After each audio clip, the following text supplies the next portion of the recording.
ਤੇ ਬੱਤੀ ਕਿੰਨੇ ਕਟਵਾਈ ਹੈ ਪਾਣੀ ਬੱਤੀ? ਡੀਸੀ ਸਾਹਿਬ ਦੇ ਤੇ ਕਿੰਨਾ ਅਰਸਾ ਹੋ ਗਿਆ ਤਾਂ ਕਿੰਨੇ ਸਾਲ ਹੋ ਗਏ ਇੱਥੇ? 1940 ਦੇ ਬੈਠੇ ਅਸੀਂ 1940 ਤੋਂ ਪਹਿਲੇ ਦੇ ਬੈਠੇ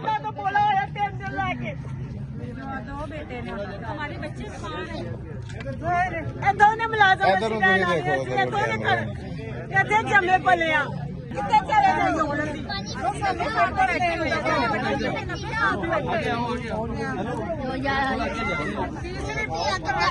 ਇੱਧਰ ਜਿੱਧਰੋਂ ਲਾਈਟ ਆ ਰਹੀ ਹੈ ਇੱਧਰ ਨੂੰ ਕਰੋ ਕਿੱਥੇ ਚਲੇ ਜਾਈਏ ਅਸੀਂ गरीब बंदे किराए नहीं दे सकते छोटे छोटे बच्चे किधर ले सर्दी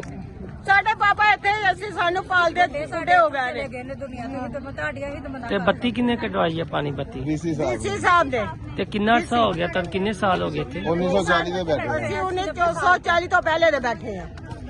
ਤੇ ਕਿੰਨੇ ਖਾਨਦਾਨ ਇੱਥੇ ਬੈਠੇ ਨੇ ਕੋਈ ਪਤਾ? यहाँ पे 22 खानदान है, पीढ़ी चलती 22 खानदान है, नहीं ज्यादा नहीं 22 खानदान है। आगे फिर उनके फैमिलियां बढ़ती हैं ना। कुछ ऐसे मरीज है जिसे हम लेकर आ नहीं सकते इधर भाई चार भाई के साथ ਇਸ ਤੋਂ ਜ਼ਿਆਦਾ ਵੀ ਮਰੀਜ਼ ਲੋਕ ਨੇ ਜਿਹੜੇ ਘਰਾਂ 'ਚ ਪਏ ਛੱਡ ਨੇ। ਕੇ ਆਏ ਛੋਟੇ ਛੋਟੇ ਬੱਚੇ ਹਮਾਰੇ ਹਾਲਤ ਹੋਏ ਨੇ ਉਹਨਾਂ ਨੂੰ ਇਹ ਤੰਦਰੁਸਤ ਹੋ ਚੱਲ ਕੇ ਉਹਨਾਂ ਨੂੰ ਤੇ ਲੈ ਆਂਦਾ ਵਿਚਾਰਾ मेरा भाई है ये नाल मेरे आया मेरे ਭਾਈ ਇੱਥੇ ਨਾਲ ਹੀ ਸਾਡਾ ਆਇਆ ਸੋ ਹਾਲੀ ਜਵਾਨ ਜਾ जवान जा रहे करना तो बोला हो गया नहीं टेंशन ਇੰਨੀ ਬਾਜੀ ਦਾ ਮਸਲਾ ਬਣਿਆ ਛੋਟੇ ਬੱਚੇ ਲੈ ਘਰ ਬਣਾ ਗਿਆ ਤੇ ਖਾਲੂ ਦੀ ਤਸਵੀਰ ਦਈਏ ਤਾਂ ਸਾਡੇ ਕੋਲ ਤਾਂ ਨਾ ਕਿ ਆਪਣੀ ਜ਼ਮੀਨ ਲਈ ਦੀ ਜਗ੍ਹਾ ਨਹੀਂ ਲਈ ਜਾਂਦੀ ਜਦ ਸਾਨੂੰ ਕੋਈ ਕਿੱਥੇ ਜਾਈਏ ਸੀ